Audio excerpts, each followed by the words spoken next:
అద్దెకు boy friend, అమ్మాయిలు జాగ్రత్త, అమ్మాయిలను జాగ్రత్తగా ఉండమంటారు. ప్లస్ అద్దెకు బాయ్ ఫ్రెండ్ దొరుకుతుండట.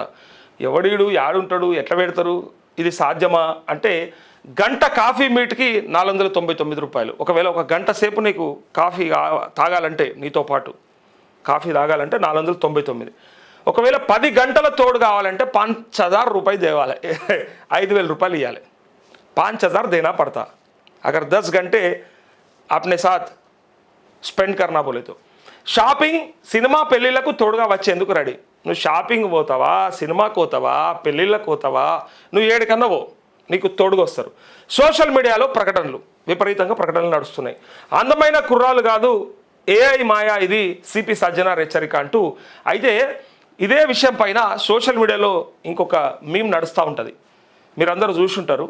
అదేంటంటే, ఒకవేళ నీ బాధలు చెప్పుకోవాలంటే 500 రూపాయలు, నీతో పాటు కూర్చొని నీ బాధలు చెప్పుకోవాలంటే 500 రూపాయలు.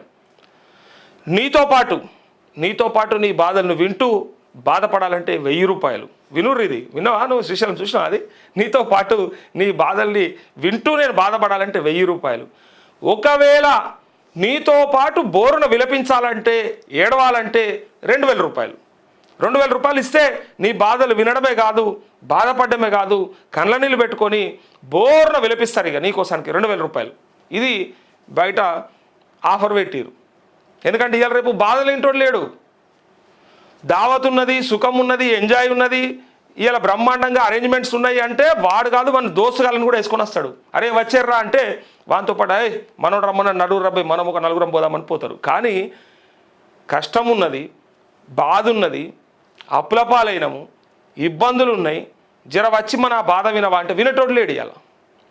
సో దానికే ఇవాళ సోషల్ మీడియాలో ఒక ఆఫర్ పెట్టారు. 500 రూపాయలు అయితే నీ బాధ వింటా, ఎందుకంటే బాధలు వింటోడు లేడు. ఒకనాడు ఇది మీరు విన్నరా, సావుల కాడ కూడా వచ్చి ఏడ్చేటోడు కరువు అయిపోయిందని చెప్పి పట్టణంలో, ఏడ్చేటోడు కాదు ఫస్ట్ అయితే అసలు చెప్తా, గ్రామాలలో బ్రహ్మాండంగా ఉంటుంది. ఎవరింటికన్నా ఏదైనా ప్రాబ్లం జరిగితే అలా కమ్యూనిటీనో, అలా కుల సంఘమో, లేకపోతే ఆ ఊర్లో చుట్టుపక్కల ఉన్నోళ్ళు, లేకపోతే వేరే పెద్ద మనుషులు ఎవరైనా పోయి అక్కడ ఆ కార్యక్రమాలన్నింటినీ కూడా ఆ కుటుంబ సభ్యులు ఆ రోజు తట్టుకోలేని బాధలు ఉంటారు కాబట్టి వాళ్ళని బయట వేయడానికి అక్కడ అంతో ఇంతో సపోర్ట్ చేస్తారు. ఛాయల కాడికి వెళ్ళి పక్కిళ్ళకి వెళ్ళి పెట్టి తీసుకొస్తారు, ఉప్మాల కాడికి వెళ్ళి తయారు చేసుకొచ్చి వాళ్ళకి ఇస్తుంటారు. కానీ అయితే అక్కడ అన్ని రకాలుగా వాళ్ళే చూసుకుంటారు చివరిదాకా. డబ్బులు కూడా అక్కడ అడగరు. ఆ సందర్భంలో ఏడుస్తున్నాను పట్టుకొని, కొడుకుని పట్టుకొని లేదా పిల్లగాని పట్టుకొని పక్కకు పిలిచి, బాబు ఒక 30,000 అయితే ఖర్చు, మరి సాగు ఖర్చులకి జర ఇయ్యు డబ్బులు అని కూడా అడగరు. అక్కడ ఉన్నటువంటి పెద్ద మనుషులు, సంఘమో ఏదో ఒక రకంగా వాళ్ళకు సహకారం చేసుకుంటారు, కార్యక్రమం అయితే ఎలదీస్తారు.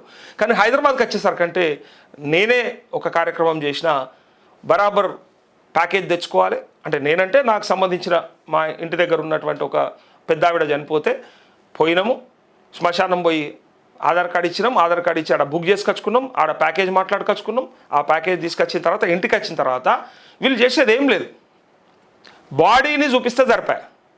ప్యాకేజ్ 25,000, అప్పుడు 30 చెప్తే నేను 25 కదా తక్కువ చేసి మాట్లాడినాం. బాడీని చూపిస్తే వాళ్ళు బరాబర్ మొత్తం అన్ని కార్యక్రమాలు వాళ్ళే చేసి సప్పుడు చేసుకుంటా బండి తీసుకొచ్చేసి వాళ్ళే తీసుకుపోయి అన్నీ చేపిస్తారు. నీకు ఏం తెలవాల్సిన పని లేదు, నువ్వు తేవాల్సిన పని లేదు. గ్రామాలలోనేమో ముళ్ళేదేపో మూటదేపో అని చెప్పి, సరే ఒక్కొక్క దగ్గర ఒక్కో చోట ఒక్కో ఆలోచన ఉంటుంది, ఒక్కో రకంగా చేస్తుంటారు కార్యక్రమాలు. అంతిమంగా చేసేది అంతిమ కార్యక్రమాలు, ఎవరు చేసినా అంతిమ సంస్కారాలే, దాన సంస్కారాలే. అయితే వాటిల్లో కొంత సాంప్రదాయాలల్లో కొంత రకరకాలుగా ఉంటుంది. అయితే అక్కడ అందరూ ఉంటారు, కనీసం అంటే ఏడ్చేటోళ్ళు ఉంటారు, పక్కకుండి ఓదార్చేటోళ్ళు ఉంటారు, అన్ని రకాలుగా ఉంటారు. ఈడ ఎవరు ఉండరు. అయితే తర్వాత ఈడ సినిమాలలో కూడా చాలా మటుకు కామెడీగా ఏమొచ్చిందంటే, ఏడ్చేటోళ్ళని కూడా సప్లై చేస్తాం, అవసరమైతే ఎట్లాగో ఎవరు ఏడుస్తలేరు కదా, ఓ నలుగురిని పంపుతాం, వాళ్ళకి విపరీతంగా ఏడుస్తారు ఇక. ఎందుకంటే వీళ్ళకి ఏడవాలంటే దుఃఖం వస్తలేదు, లేదా ఇప్పుడు ఉన్నటువంటి ఈ కల్చర్లా అంతగానం బోర్న వెలిపియాలంటే బయటోడు ఏమనుకుంటాడా అని చెప్పి మనసులో దుఃఖం ఉన్నా, బాధ ఉన్నా తర్వాత పోయి మెత్త మీద వండి ఏడ్చులే. కానీ అక్కడ మాత్రం శవం ముందర ఏడ్చే పరిస్థితి లేదు. అట్లాంటి పరిస్థితులల్లో అట్లా నలుగురు ఏడ్చేటోళ్ళని కూడా పంపుతామని చెప్పి సెటరికల్గా కామెడీగా చాలాసార్లు మాట్లాడారు. దీంతో పాటు ఇప్పుడు ఈ సోషల్ మీడియా మీమ్తో పాటు ఇప్పుడు మన కళ్ళ ముందర బాయ్ ఫ్రెండ్ దొరుకుతారట, కావాలంటే 499 రూపాయలు. కానీ ఇదే ఆఫర్ రివర్స్లో పెట్టుంటే అది క్రైమ్ కాబట్టి, అమ్మాయిలు పెడితే మళ్ళీ తప్పవుతుంది కాబట్టి దానికంత అంటే అదైతే ఇంకా విపరీతంగా ముందుకు పోయేది, నడిచేది. ఈ ఆఫర్ని ఎంతమంది తీసుకుంటారో నాకు తెలియదు, కానీ ఆ ఆఫర్ని అయితే తీసుకోవడానికి మస్తు మంది ఉంటుండే పాపం. ఎందుకంటే అబ్బాయిలు చాలామంది అమ్మాయిలతో జరసేపు మాట్లాడితే బాగుండు, కాఫీ తాగితే బాగుండు, జరసేపు కలిస్తే బాగుండు అని కోరుకుంటారు. ఎవరు దొరకక కొంతమంది రిజర్వ్ ఉండేటోళ్ళు సపరేట్ కూర్చుంటారు. కానీ 499కి గంట కాఫీకి వస్తుందంటే బ్రహ్మాండంగా పోతే పోనీగా కాఫీ డే కోత ఉంటే 500-600 అవుతున్నాయి. తొలకపోదాం ఒక 1000 రూపాయల ఒక గంట సేపు మాట్లాడుకోవచ్చు కదా, ఏదన్నా కానీ మాట్లాడుకోవచ్చు కదా అని చెప్పేసి పెట్టే అవకాశం ఉంటుంది. ఈ ఆఫర్ రివర్స్లో అయితే చాలా మంది ఉత్సాహవంతులు ఉంటుండే. కానీ ఈ ఆఫర్లో మరి ఇది నిజమా కాదా, కొన్ని సమాజంలో జరుగుతున్నటువంటి విషయాలను కూడా మనం అప్పుడప్పుడు అర్థం చేసుకుంటే ఎటుపోతుంది అనేది కూడా మనం అర్థమవుతుంది. అయితే ఇగో చూసిరా, ఒంటరితనంతో బాధపడుతున్నారో, మీతో కాఫీ తాగేందుకు, సినిమా వెళ్ళేందుకు అందమైన అబ్బాయి తోడు కావాలా, అది 50% డిస్కౌంట్ ఆఫర్తో ఇన్స్టాగ్రామ్, టెలిగ్రామ్, ఫేస్బుక్ తదితర సోషల్ మీడియా ప్లాట్ఫామ్పై ఇలాంటి పోస్టులు కనిపిస్తే ఒక్క క్షణం ఆగండి. నువ్వు కూడా పెట్టినావా శ్రీశైలం? పెట్టలే? నీది ఉందా ఇన్స్టాగ్రామ్ అకౌంట్లో? ఇట్లాంటి పెట్టకపోయినా కూడా ఆఫర్ మనకెందుకు సార్ అంటావా? అయితే ఒక క్షణం ఆగాలన్నట. ఆగిన తర్వాత గంట కాఫీ మీట్కి 499, సినిమా డేట్కి 1249, షాపింగ్కి హెల్ప్ అంటే తోడుగా రావడానికి 1499, ఈవెంట్లు లేదా పెళ్లిలకు తోడుగా వచ్చేందుకు 1999, 10 గంటలు తోడుగా 4499 చెల్లిస్తే చాలు అంటూ ఆకర్షణీయమైన కుర్రాల ఫోటోలతో కనిపించే పోస్టులు మాయలో పడితే మీ బ్యాంకు ఖాతా ఖాళీ అయిపోవడం ఖాయం. ఇటీవల సోషల్ మీడియాలో హల్చల్ చేస్తున్న రెంటే బాయ్ ఫ్రెండ్ ప్రకటనల వెనుక సైబర్ నేరగాళ్ల ముఠా దాగి ఉందని Hyderabad police commissioner CP Sajjanar హెచ్చరించారు. ఈ తరహా ప్రకటనల పట్ల అప్రమత్తంగా ఉండాలని యువతులు, మహిళలు హెచ్చరిస్తూ ఎక్స్ ప్లాట్ఫామ్పై పోస్ట్ పెట్టారు. ఇలాంటి మోసాల బారిన పడిన లేదా అనుమానాస్పద పోస్టులు కనిపిస్తే వెంటనే సైబర్ క్రైమ్ హెల్ప్ లైన్కి 1930 కాల్ చేయాలని లేదా cybercrime.gov.in పోర్టల్లో ఫిర్యాదు చేయాలని సూచించారు. ఇదంతా కూడా ఆర్టిఫిషియల్ ఇంటెలిజెన్స్ మాయనట.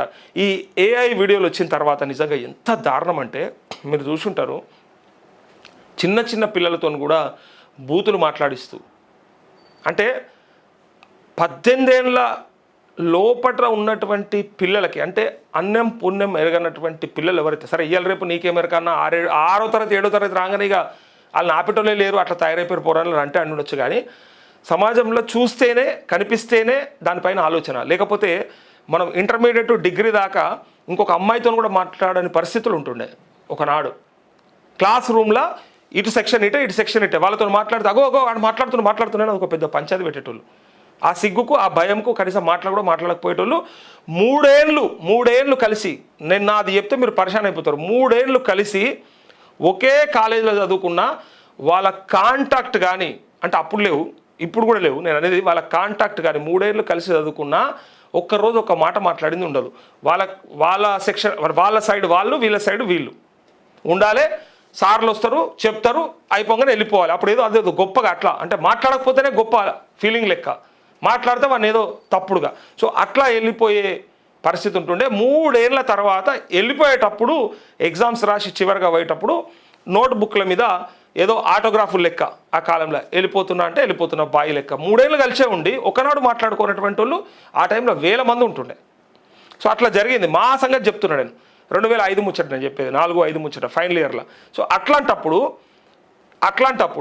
ఇక ఇప్పుడు మరి అప్పుడు ఎట్లా ఆగినరు మరి అంటే, ఇదే మరి సోషల్ మీడియా లేదు, సమాజం అంటే గౌరవము, భయము, భక్తి, ప్లస్ అదొక నేరం కింద, అదొక తప్పు కింద భావించి ఆ కాలంలో ఓపిక పట్టిరు. కానీ ఇలా ఉనకనే చెప్పచ్చినట్టుందా? అయితే ఈరోజు కూడా కొంత అదే పరిస్థితి ఉంటేనేమో బాగుంటుండే, కానీ అయిపోయా. ఆడు 7వ తరగతి 8వ తరగతి దాటినాక వాడికి తెలియంది లేదు. ఇక 10వ తరగతి దాటినోడిని వాడు ఏం చేయలేదని అడగాలి అంతే. ఏం చేసినావు కాదా, నువ్వు ఏం చేయలేదని అడగచ్చు ఇంటర్మీడియట్ పోయినోడిని. సైబర్ నేరగాల, అందుకే ఏఐ వల్ల ఏం నెగిటివ్ అంటే ఏ నెగిటివ్ నడుస్తుంది. ఏఐతో సృష్టించిన లేదా ఇంటర్నెట్ నుంచి సేకరించిన అందమైన కుర్రాల ఫోటోలను ప్రొఫైల్ పిక్చర్గా పెడుతూ మెసేజ్ చేసిన అమ్మాయిలతో తీయటి మాటలతో సంభాషణలు మొదలు పెడతారు. బుకింగ్, ధృవీకరణ, డిపాజిట్, అడ్వాన్స్ అమౌంట్ అట్లాంటివన్నీ కూడా వ్యాలెట్లు, క్యూఆర్ కోడ్ ద్వారా అట్లా వసూలు చేసి 1000 రూపాయలు ఆపై అకౌంట్లను బ్లాక్ చేస్తారు. ఆన్లైన్ సంభాషణలు నమ్మి అపరిచిత వ్యక్తులను నేరుగా కలవడానికి వెళ్తే వారు మిమ్మల్ని సులభంగా ట్రాప్ చేసే ప్రమాదం ఉంది. ప్రేమ పేరుతో అబద్ధాలు చెప్పి మోసం చేసే అవకాశాలు మెండుగా ఉన్నాయి. చాటింగ్ క్రమంలో సేకరించిన ఫోన్ నెంబర్లు, వ్యక్తిగత ఫోటోల ఆధారంగా ఆ తర్వాత తీవ్ర స్థాయిలో బెదిరింపులకు పాల్పడే అవకాశం ఉంది అని సజ్జనార్ హెచ్చరించారు.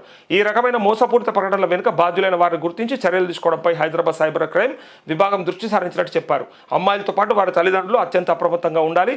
తమ పిల్లలు సోషల్ మీడియాలో ఎలాంటి పోస్టులు చూస్తున్నారు, ఎవరితో మాట్లాడుతున్నారు, ఎవరిని కలుస్తున్నారు అన్నది గమనిస్తూ ఉండాలి. స్మార్ట్ ఫోన్ల వినియోగంపై సరైన పర్యవేక్షణ లేకపోతే అమాయక పిల్లలు నేరస్తుల వల్ల పడే ప్రమాదం ఉంది. అపరిచిత వ్యక్తులతో చాటింగ్ చేయడం, కలవడం చేయడం, డబ్బులు చెల్లించవద్దు అని సూచించారంటూ ఇట్లాంటి నడుస్తూ ఉన్నాయి. ఇంకేం చేసేటట్టున్నాం, ఏం ఆపేటట్టున్నాం? చూస్తూ ఊరుకోవడం తప్ప చేసే పరిస్థితి ఏం లేదు.